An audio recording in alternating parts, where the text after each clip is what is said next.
Fala pessoal, tudo bem? Então, na aula de hoje a gente vai conversar sobre suprarrenais e seus hormônios. Pensando primeiro, vamos relembrar o contexto da glândula da hipófise. Então, esse eixo também, hipotálamo-hipófise, regula o eixo da suprarrenal. Em que contexto? No contexto da glândula da adenohipófise. Então, se a gente for olhar aqui novamente o nosso eixo, a gente tem o hipotálamo, que sinaliza para a nossa adenohipófise, e agora ela vai se sinalizar via ACTH para nossas glândulas da suprarrenal. Então, pensando na anatomia dessa glândula, ela é uma glândula localizada na região superior dos nossos rins e compreende duas estruturas: o córtex da adrenal, que compõe 90% da glândula, e a medula da adrenal, que compõe 10% dessa glândula. E os hormônios secretados são diferentes tanto no córtex como na medula da adrenal. Nesse caso, a glândula ela se situa acima dos rins e cada região secreta seus hormônios diferentes. Se a gente for pensar no córtex da glândula suprarrenal, nós vamos ter hormônios secretados como aldosterona, os glicocorticoides e os hormônios sexuais. E no centro, na medula dessa glândula, temos a secreção das catecolaminas, epinefrina e norapinefrina, ou melhor, adrenalina e noradrenalina. Nesse contexto, então, os hormônios adrenal do córtex são os hormônios esteroides. Então, nós temos os glicocorticoides, como o cortisol, mineralcorticoides, a aldosterona, e os andrógenos, que é o DHEA. E na medula dessa suprarrenal, a adrenalina e noradrenalina. Nós vamos conversar um pouquinho de cada um.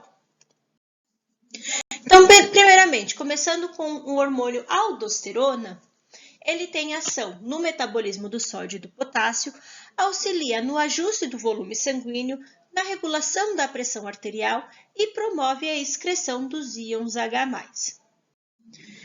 Nesse contexto, a aldosterona tem a sua síntese e secreção estimulada pela angiotensina 2, que é um componente do nosso sistema renina-angiotensina-aldosterona, pelo potássio e pelo ACTH da adenohipófise. Esse hormônio, então, ele é sintetizado conforme essa demanda, tem um tempo curto de meia-vida, 15 minutos, e é estimulado, então, quando a gente tem uma hipotensão, uma pressão baixa, através da via das reninas, um aumento de potássio, que, então, num contexto de hipercalemia, por peptídeos natriuréticos que inibem sua liberação, também regulam isso, como uma osmolaridade muito alta bloqueia essa secreção.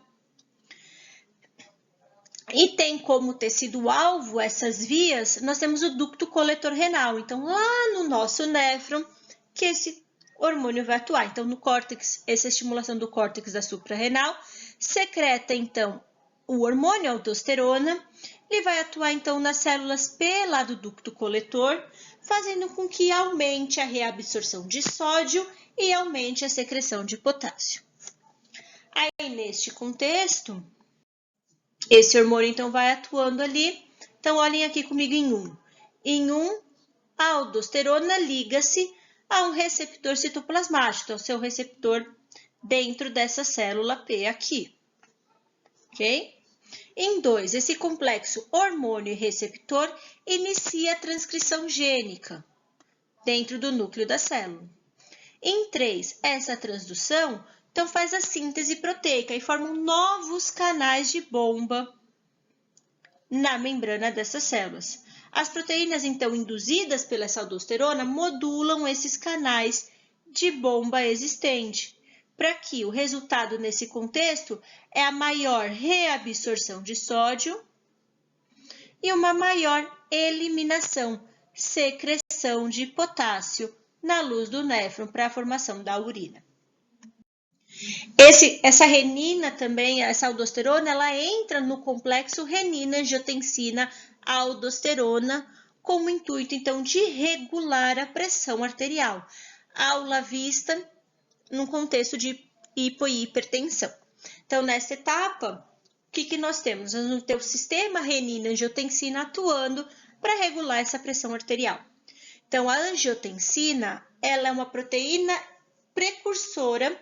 Então, a sua proteína precursora para a sua síntese é o angiotensinogênio, que ele é sintetizado constantemente pelo fígado.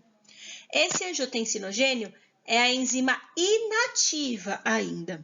Ela precisa ter uma ativação, uma biossíntese através de outras enzimas. E aí, nesse contexto, a função de tudo isso, os fatores que afetam a sua liberação, é a hipotensão, via renina. E aí formamos esse complexo renina-angiotensina. A célula-alvo também nesse contexto é o córtex da glândula da suprarrenal. Então, se a gente for pensar aqui no amarelinho, ó, o fator desencadeante, então uma hipotensão.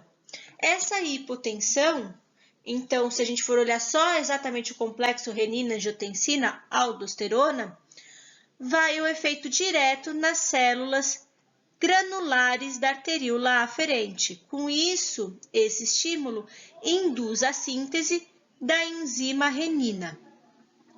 Essa enzima renina, então, por sua vez, encontra o angiotensinogênio no plasma, cliva e ativa, formando a angiotensina 1. Essa angiotensina 1, ela é também clivada em outra molécula através da enzima ECA, que é sintetizada no endotélio dos vasos sanguíneos, em angiotensina 2. Agora sim, essa angiotensina 2, ela tem ação direto no hipotálamo para estimular a secreção do ADH, da vasopressina. Com isso, o resultado é o aumento do volume para manter a osmolaridade. Como resultado final, então, o aumento da pressão arterial. Mas ela também pode, através do hipotálamo, acionar os mecanismos de sede para que aumente a ingesta de água, aumentando esse volume para manter a osmolaridade e aumentando assim a pressão arterial. Mas também ela pode, direto nas arteríolas, induzir uma vasoconstrição para também ter o aumento da pressão arterial. Visto aqui, então, tudo é para manter essa homeostasia, essa osmolaridade, para que haja o aumento da pressão. Também pode ir direto no centro do controle, no centro de controle cardiovascular no bulbo e induzir respostas cardiovasculares. E no córtex da glândula suprarrenal, o tema da aula de hoje, induzir a secreção de aldosterona. Com isso, a aldosterona vai lá nos túbulos renais e aumenta a reabsorção de sódio, com isso mantendo a osmolaridade e aumentando a pressão arterial. Ou ir diretamente no túbulo proximal, aumentar a reabsorção do sódio. Resumidamente falando, então, se a gente for pensar num contexto de uma redução aqui do volume sanguíneo em 2, decorrente, então, de uma deficiência de sódio, ou uma hemorragia, ou uma desidratação, mostrada em 1, a diminuição, então, dessa pressão arterial, uma hipotensão.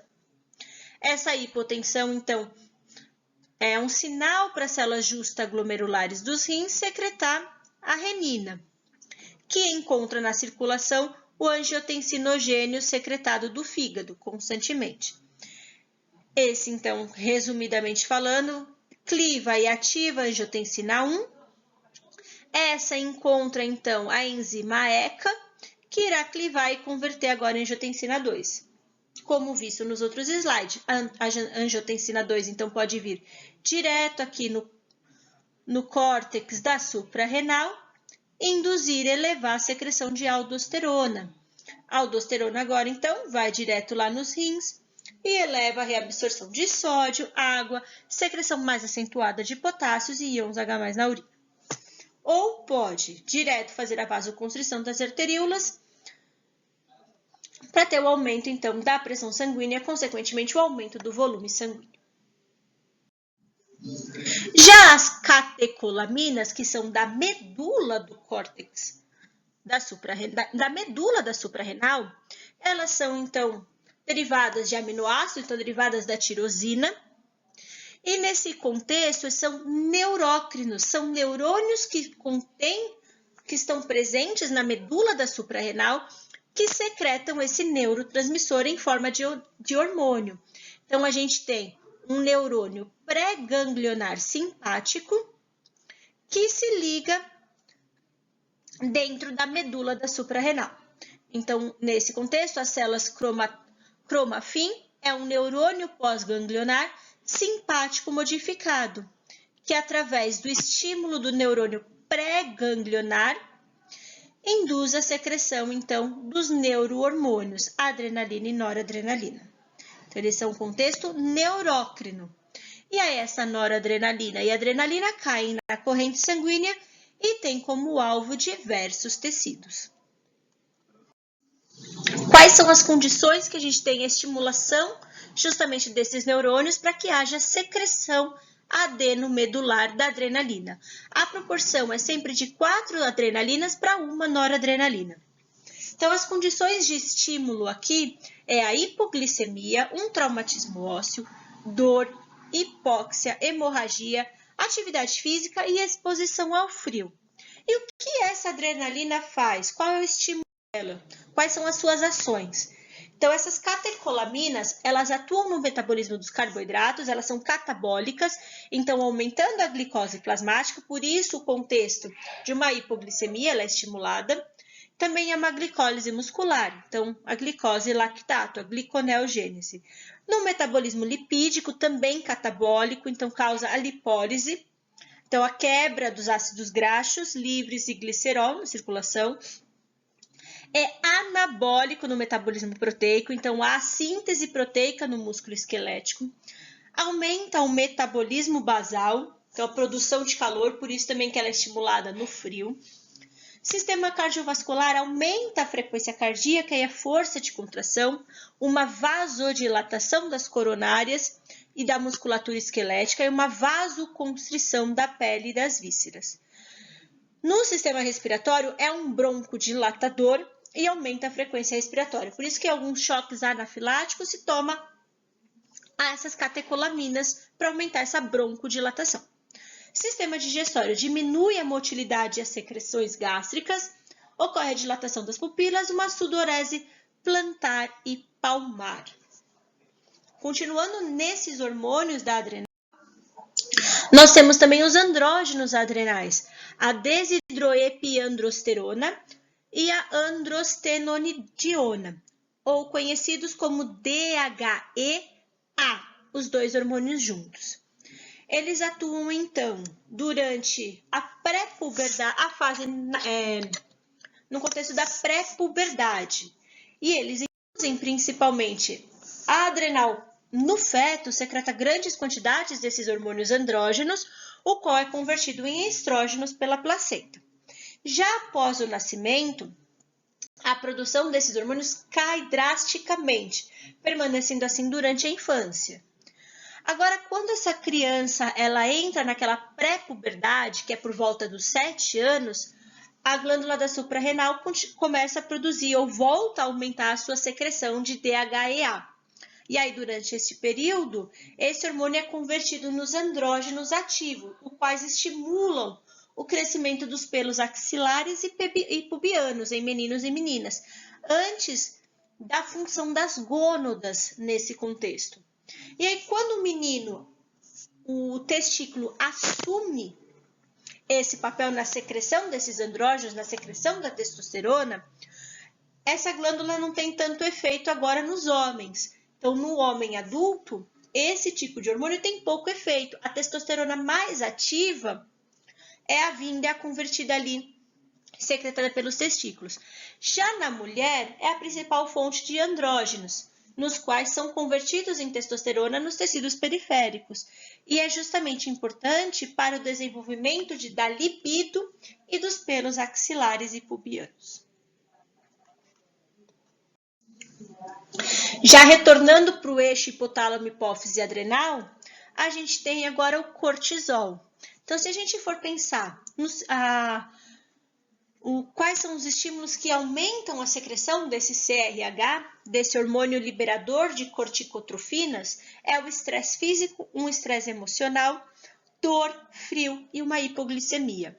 Esses estímulos de estresse, esses estímulos circadianos, eles induzem, então, a secreção do CRH, que estimula a adenohipófise a secretar o ACTH. Esse ACTH vai no córtex da glândula da suprarrenal e estimula a secreção do cortisol. O cortisol, ele é um hormônio, então, esteroide, então é derivado do colesterol. E os fatores que alteram a sua secreção são justamente os ritmos circadianos, as de secreção tônica, o estresse aumenta a sua liberação. E aí, nesse contexto, tem, vários tecidos-alvos como para ter sua ação, e a sua resposta corporal ao tecido-alvo, justamente, se a gente for associar ele com o sistema imune, ele induz uma função de supressão do sistema imune. Por isso que quando a gente tem alergias, a gente toma um anti-inflamatório à base de corticoides, porque ele tem essa ação imunossupressora. No fígado, estimula a gliconeogênese, então aumentando a glicose plasmática. No músculo, catabolismo proteico. E nos tecidos adiposos, também um contexto catabólico, induzindo a lipólise. E essa sua secreção é regulada pelo feedback negativo. Então, o aumento de cortisol na circulação é um estímulo negativo para CTH e CRH. Então, as ações do cortisol, ele tem uma ação então catabólica no músculo e no tecido adiposo. Com isso, o fígado também tem uma indução da gliconeogênese, liberação, uma produção aumentada de glicose, a quebra desse glicogênio. Essa glicose aumentada, então, vai ter sua deposição em gordura no tecido adiposo. O cortisol também inibe essa captação da glicose, estimulada pela insulina. Então, a consequência disso, do excesso do cortisol, é um diabetes mellitus do tipo 2 devido à resistência à insulina. E aí o pâncreas tem uma produção aumentada desse hormônio. Também há a reabsorção da matriz óssea, então uma redução nessa reabsorção de cálcio. O cálcio volta para a corrente sanguínea, então, por conta disso, você tem essa maior reabsorção, a consequência uma osteoporose. E aí, com isso, lesões renais por conta desse aumento do filtrado glomerular, dessa diurese e essa perda de potássio e retenção de sódio, também pode interferir na função renal. Com um contexto de um inicial aumento da produção de anticorpos para ter lise dos linfonodos, então morte daquelas células dos linfonodos, com isso tem uma supressão da resposta imune. Manutenção do tônus das artérias e da pressão arterial por conta do estímulo da liberação da noradrenalina. Um excesso de cortisol na circulação também diminui a proliferação dos fibroblastos e a redução do tecido conjuntivo. Com isso também você pode ter problemas na cicatrização. Uma resposta imune, então, diminuída, então uma menor produção das interleucinas, o recrutamento de neutrófilos e da fagocitose, então uma ação anti-inflamatória e anti-alérgica. E as alterações que podem acontecer devido a essa secreção exagerada ou não dos glicocorticoides, existem duas síndromes associadas com a hiper ou a hipossecreção das glândulas da adrenal, que é a síndrome de Cushing e a doença de Addison. A síndrome de Cushing é a hipersecreção dos glicocorticoides, devido à secreção excessiva do ACTH. Pode ser por conta de um tumor de suprarrenal ou pelo uso prolongado de corticoides.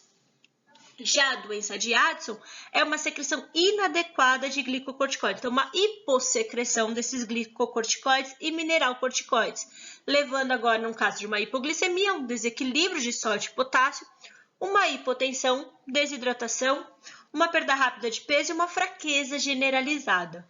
A partir de agora, então, a gente vai discutir essas duas doenças. Começando pela síndrome de Cushing. Então, a síndrome de Cushing é uma síndrome da hipercorticolemismo. Então, um excesso de cortisol, um hipercorticolemismo. Nesse caso, a adrenal pode ser num contexto central ou da glândula da hipófise. Então, pode ser um contexto, um problema na adrenal ou um problema na adenohipófise. As consequências clínicas disso é afinamento, então, do couro cabeludo, aumento de pelos no rosto, uma face arredondada, que é um formato característico dessa doença, que é o rosto meio à lua, osteoporose, por conta desse excesso do cortisol, que diminui, que aumenta essa reabsorção do cálcio, acúmulo de gordura na subclavicular, nas costas, que é a córcova de búfalo, cálculos renais, abdômen saliente, estrias abdominais rosáceas, também largas, que é característica dessa doença, fraqueza muscular por conta do catabolismo proteico, e tudo isso leva a membros finos. Outras consequências da síndrome de Cushing é a hiperglicemia, maior suscetibilidade a infecções, cicatrização deficiente, uma osteoporose, hipertensão e a pele mais fina. Então, a doença de Cushing, essa hiperadreno, ela pode ter 3 formas. Então, seria a doença de Cushing em si, que o problema é na hipófise, com uma secreção exagerada do ACTH, e aí com isso uma secreção exagerada do cortisol. Uma secreção ectópica do ACTH pode ser um tumor neuroendócrino, um outro tipo de tumor que estimula a secreção do ACTH independente do eixo, que induz diretamente na adrenal. Ou uma doença primária, onde o problema está na glândula mesmo, um tumor na adrenal, por exemplo. E o eixo não está envolvido aí, é a glândula que está secretando cortisol demais. E aí, como diagnosticar essa síndrome de Cushing? Então, primeiro sugere-se, então, 2 entre 3 testes de rastreamento para fechar o diagnóstico. E aí, esses testes incluem justamente o cortisol livre urinário, a dosagem do cortisol livre urinário, cortisol salivar noturno e fazer o ensaio de supressão com dexametasona. Nos testes de sangue, o teste de supressão, ele avalia a presença da inibição do feedback negativo normal no eixo hipotálamo hipófise adrenal. Então, o que isso quer dizer? Em indivíduos saudáveis, os glicocorticoides, o cortisol, inibe a secreção do ACTH.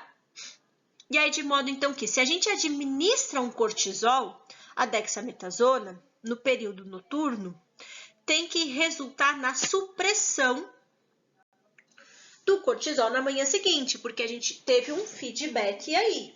Então, vai ter um aumento do ACTH. Teste de urina. Também fazer a coleta 24 horas dessa urina para avaliar os níveis de cortisol urinário.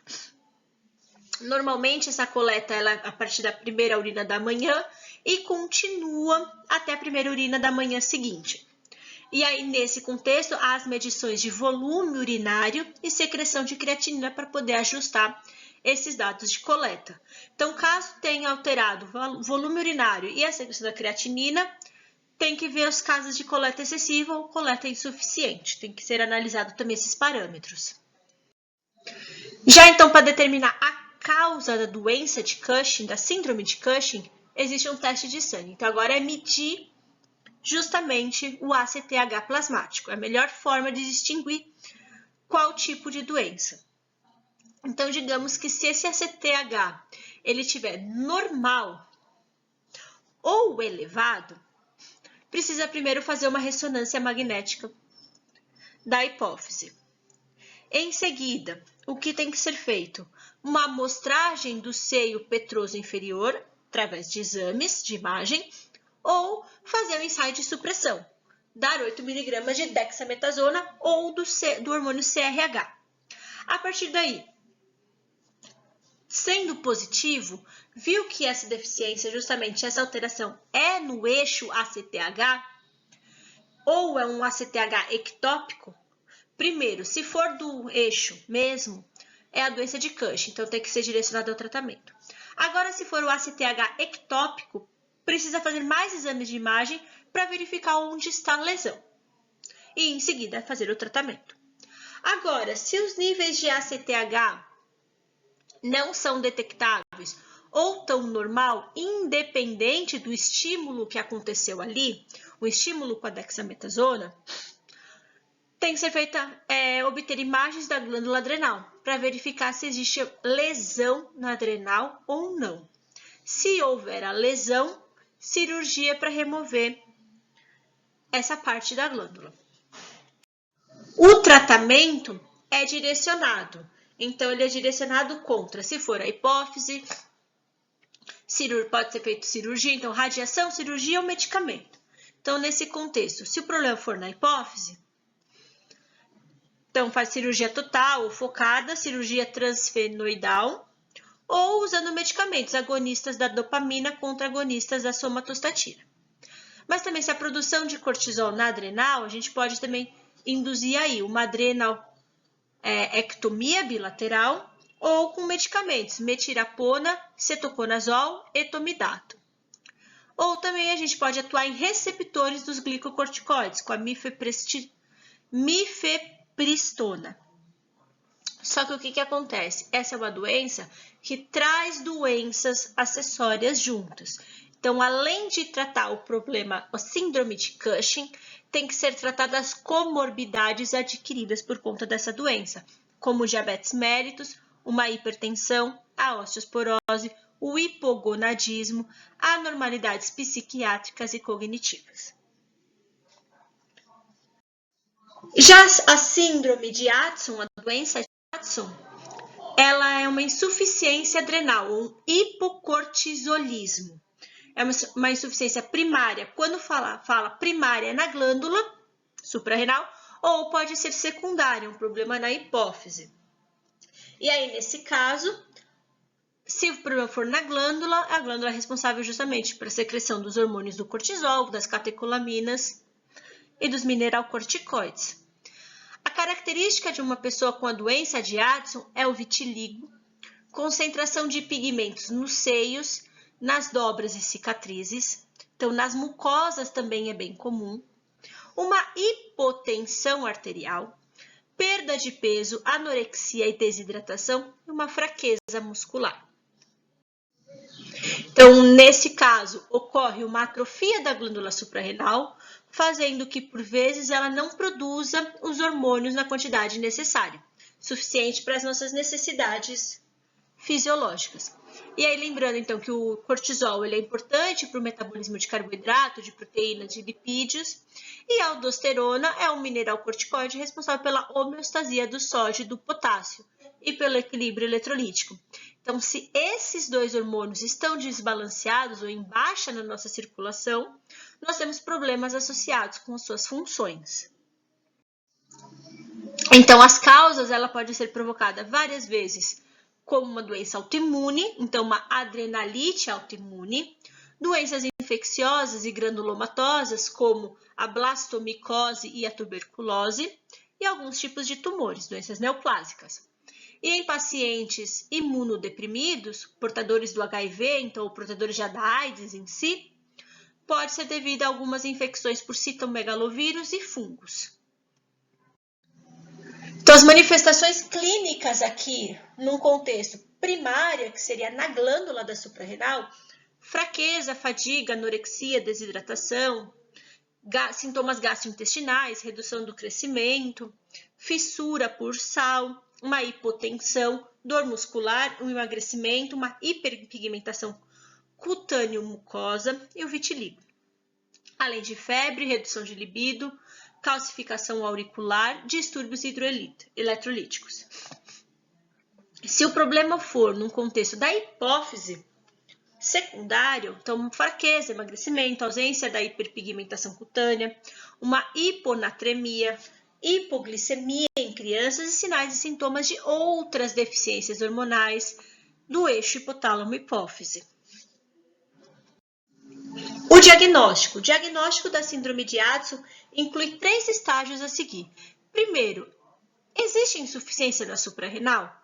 Para confirmar isso, a gente precisa dosar justamente os níveis de cortisol, se eles estão baixos ou não. Essa insuficiência da suprarrenal é primária ou secundária?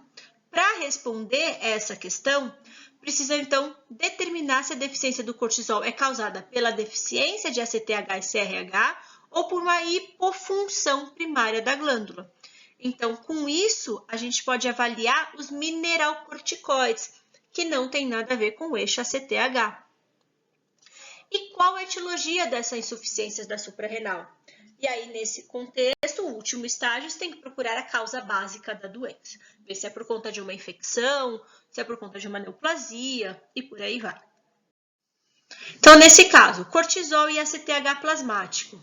Se o cortisol tiver maior, as concentrações maiores do padrão normal, exclui-se a insuficiência primária. Cortisol normal ou abaixo de 3, com ACTH baixo, o problema é central. Tem que ser feito o teste de ACTH aí, para dosar. Então, se o cortisol agora ficar menor entre 18 e 20, a insuficiência é central, a insuficiência é na glândula. Agora, se o contexto, suficiência na hipófise, se o contexto agora for um cortisol maior que 18, afasta o central. Afasta esse contexto de hipotálamo hipófise. Agora, se a gente dosa cortisol baixo, ACTH alto, o problema é na glândula. Então, tem que ser feito uma tomografia do abdômen para avaliar o hipoadrenismo aí. Então, ver uma redução do tamanho dessa glândula.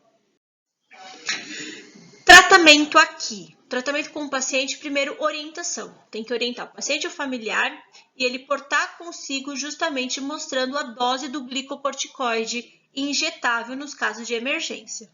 Então, quando há uma crise nessa suprarrenal, você não tem que esperar o diagnóstico definitivo, já tem que entrar com um tratamento aqui.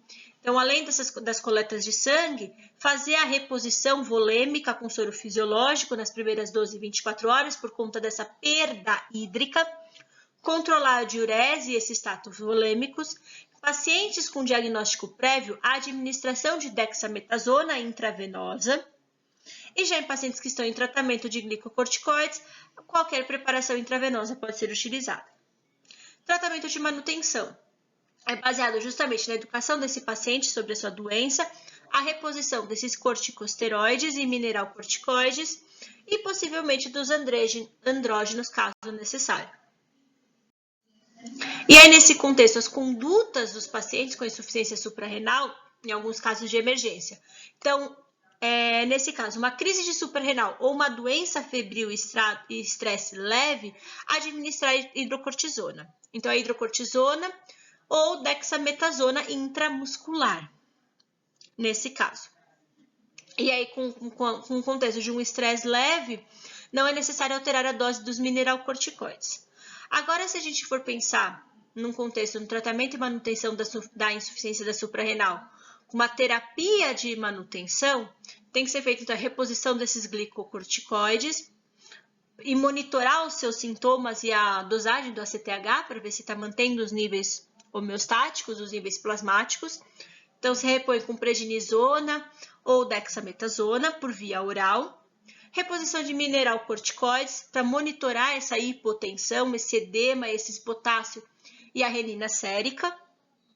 Então, com isso, você também pode utilizar por via oral fludrocortisona e a ingesta de salta liberada. E a reposição dos andrógenos com DHE via oral para as mulheres, porque para os homens o testículo supre essa necessidade. Então, isso também depende, é questionável considerar o uso para distúrbios de humor. Agora, para vocês entenderem qual que é o papel tão importante desse cortisol, a relação do cortisol e hidroadrenalina na modulação do nosso estresse. Então, se a gente for pensar primeiro a curto prazo, tá bom? A curto prazo. Então, expulsos nervosos e estimulação desses corticotrófos na hipófise anterior. Então, qual que é a resposta nesse caso? O excesso de liberação de catecolaminas. A curto prazo, a gente vai ter o estímulo, então, da adrenal, de adrenalina e noradrenalina. Então, na parte da medula da suprarrenal. Então, quais são as respostas do nosso corpo a um estresse a curto prazo? Aumento da frequência cardíaca, aumento da pressão sanguínea, O fígado, então, vai converter o glicogênio em glicose e liberar no sangue, então, uma hiperglicemia, uma dilatação nos brônquios, modificações no padrão, então, por conta de tudo isso, modificações no padrão de circulação sanguínea, então, levando a uma diminuição da atividade do sistema digestório e a redução e eliminação de urina, aumento das taxas metabólicas.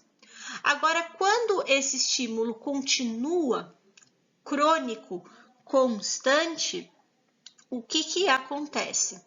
Esses impulsos agora também estimulam a liberação do ACTH. O ACTH, por sua vez, um estresse mais prolongado, ele estimula o córtex da suprarrenal a liberar agora os glicocorticoides e os mineralcorticoides. Então, além da resposta da medula, agora nós temos a resposta do córtex da suprarrenal. E quais são os contextos a longo prazo desse estresse? Por conta dos mineralcorticoides, a retenção de sódio e água pelos rins, o aumento do volume da pressão sanguínea. O cortisol, por sua vez, converte, então, faz o catabolismo proteico e a lipólise e converte em glicose, ou degrada para fornecer energia, então uma hiperglicemia, aumento da glicose sanguínea e, por conta desse excesso de cortisol na circulação, uma supressão do sistema imune. Então, para vocês verem que a curto e a longo prazo, essas funções da adrenal são essenciais. Então, se a gente não tivesse a adrenal, nós não sobreviveríamos. Então, essas adrenais, elas são essenciais à manutenção da vida.